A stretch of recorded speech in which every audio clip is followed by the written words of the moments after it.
Le fondateur et PDG de Telegram, Pavel Durov, a été arrêté le samedi 24 au soir en France. Cette arrestation hautement médiatisée a relancé le débat sur la liberté d'expression et elle a aussi fortement impacté l'écosystème de la blockchain Ton. Dans cette vidéo, on va revenir sur les raisons et le déroulé de l'arrestation de Pavel Durov. On va aussi revenir sur les fortes réactions qu'elle a suscitées autour du sujet de la liberté d'expression, ainsi que sur les raisons de la chute du Toncoin qui a connu une baisse à 2 chiffres suite à cette annonce. Vous verrez que cette arrestation n'est pas anodine et qu'elle risque d'être un point tournant sur la confidentialité de toutes les plateformes high-tech et de messagerie de la planète. Alors pensez à vous abonner et c'est parti.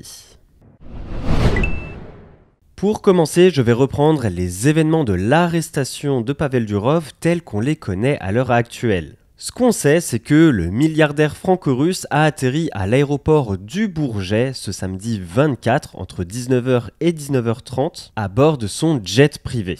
Son vol était en provenance de Bakou, en Azerbaïdjan, et il était accompagné de son garde du corps et de son assistante. On sait aussi qu'il comptait passer au moins la soirée à Paris, puisqu'il avait prévu d'y dîner, mais finalement, il passera sa soirée en garde à vue. Puisque dès son arrivée à l'aéroport, il a été interpellé par les forces de l'ordre françaises. D'ailleurs, d'après TF1 LCI, un enquêteur a trouvé cette décision étonnante de la part de Pavel Durov d'atterrir à Paris, puisque selon lui, il était au courant qu'il était recherché en France. Alors est-ce qu'il s'agissait tout simplement d'un oubli, d'un acte de défiance ou peut-être d'une sous-estimation de la situation ?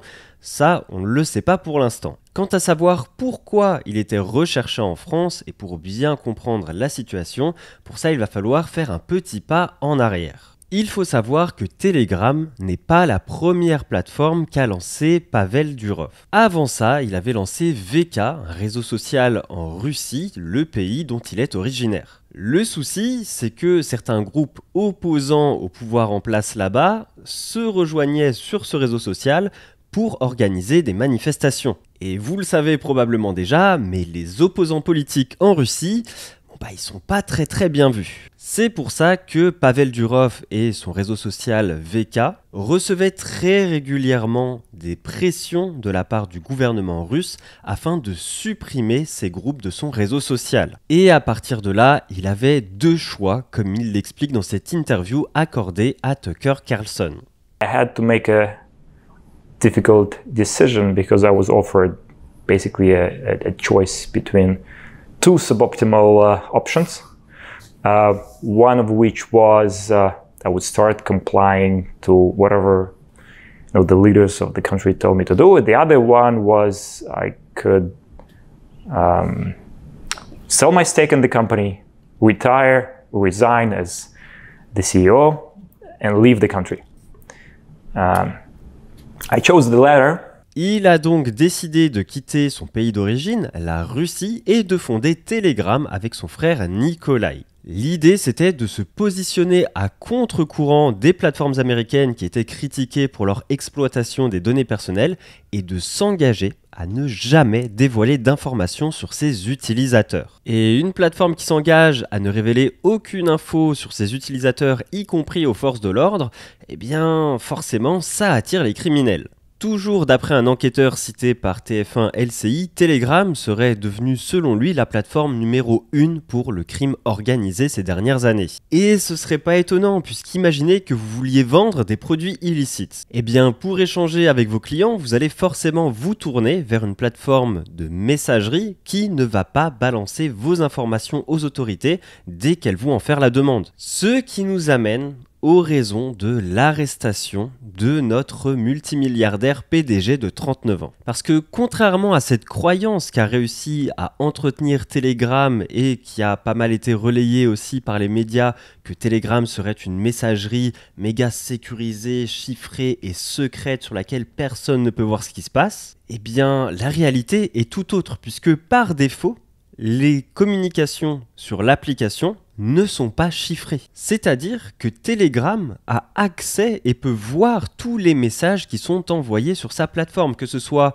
sur des groupes publics ou sur des conversations privées. Les seules exceptions, ce sont les conversations privées sur lesquelles vous activez vous-même manuellement le chiffrement de bout en bout. Et encore, cette fonctionnalité ne peut pas être activée sur les conversations de groupe. Et du coup, ce qui est concrètement reproché à Telegram par les autorités françaises, c'est de pouvoir voir tout ce qui se passe sur sa plateforme et pourtant n'avoir aucune modération. Selon eux, Telegram devrait surveiller tout ce qui se passe sur sa plateforme et dès qu'un message ou des activités illicites sont détectés, eh bien ces messages, ces groupes et ces utilisateurs devraient être bannis et supprimés de la plateforme. Telegram, sur ce point, s'est défendu et s'est exprimé lors d'un communiqué en disant que sa modération était dans les normes de ce qui se faisait sur les autres plateformes. Après ça, libre à chacun de faire sa propre expérience et de chercher des contenus illicites sur Telegram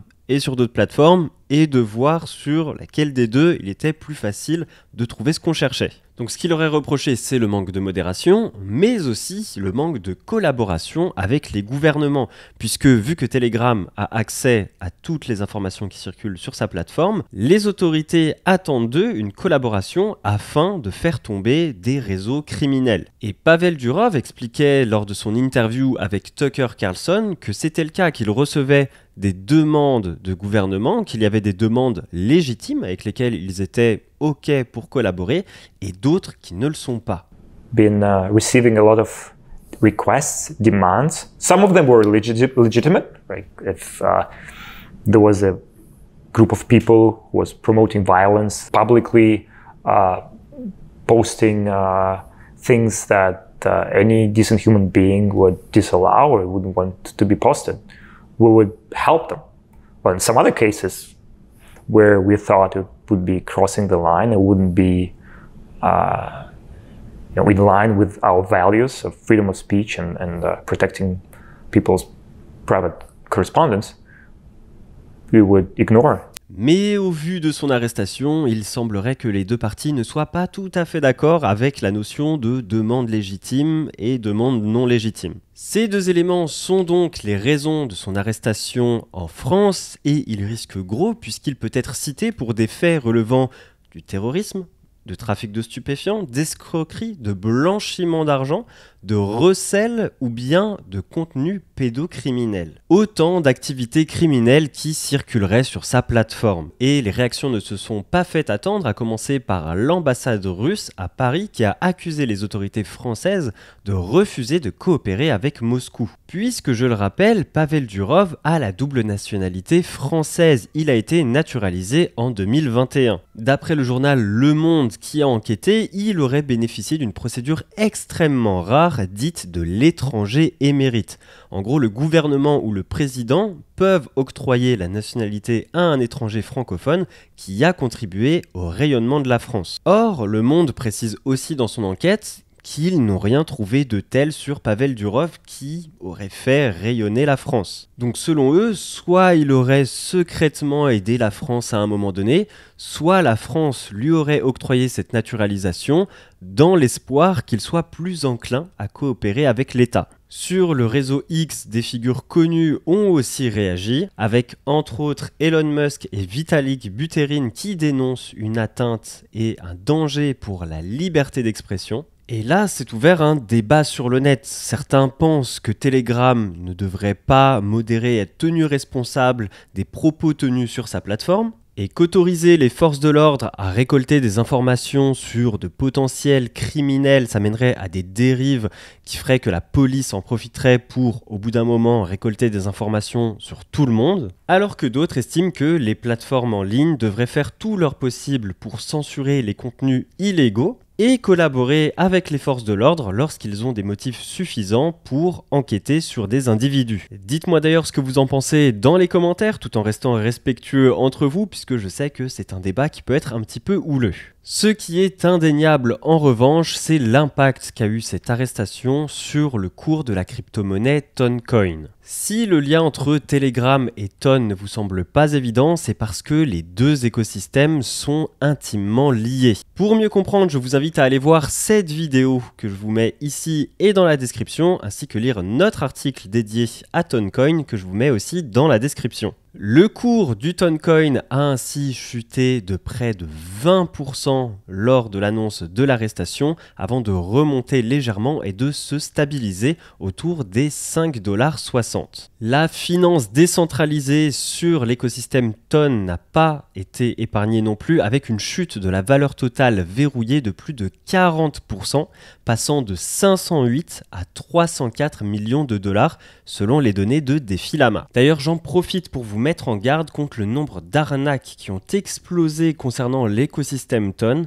avec par exemple celle-ci qui vous invite à vous rendre sur un site pour soutenir Durov. Il vous invite à signer une transaction pour voter, pour supporter Pavel Durov, alors qu'en réalité, vous allez juste vous faire siphonner toutes vos cryptos. Donc surtout, restez vigilants et si vous avez le moindre doute, n'hésitez pas à poser la question au reste de la communauté Cryptost en rejoignant notre Discord, le lien est dans la description. En conclusion, il semblerait que Telegram ait été ciblé par les autorités car l'entreprise sait ce qu'il se passe sur sa plateforme, mais elle ne prendrait pas les mesures appropriées selon les autorités françaises. Et la question peut se poser de savoir si Telegram avait activé le chiffrement de bout en bout sur sa plateforme dès le début, est-ce qu'elle aurait pu éviter ces déboires ? Puisqu'un tel chiffrement implique que Telegram eux-mêmes ne pourraient pas voir ce qui se passe sur leur plateforme. Donc même si des enquêteurs débarquaient dans leurs locaux, leur mettaient une arme sur la tempe et leur disaient « Donnez-moi le nom de tous les utilisateurs qui s'échangent des photos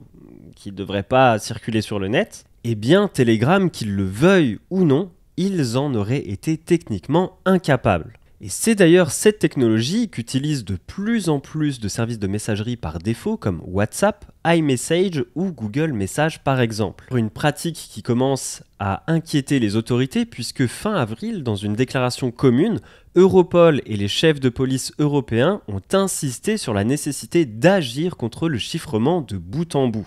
Ils invoquent le risque d'entrave à la justice et relancent l'éternel débat sur la manière de concilier la protection de la vie privée et la lutte contre la criminalité. Donc croyez-moi, c'est un sujet brûlant et il va revenir sur le devant de la scène avec cette arrestation qui remet de l'huile sur le feu. En tout cas, cette affaire est très loin d'être finie et nous allons la suivre de près chez Cryptost. Donc n'hésitez pas à nous suivre sur Twitter et à nous rendre régulièrement visite sur notre site pour ne rater aucun article qui couvrira cette affaire de Pavel Durov. N'hésitez pas à réagir à toute cette histoire dans les commentaires. Quant à moi, je vous dis à très vite pour de nouvelles vidéos sur Cryptost. C'était Johan, ciao.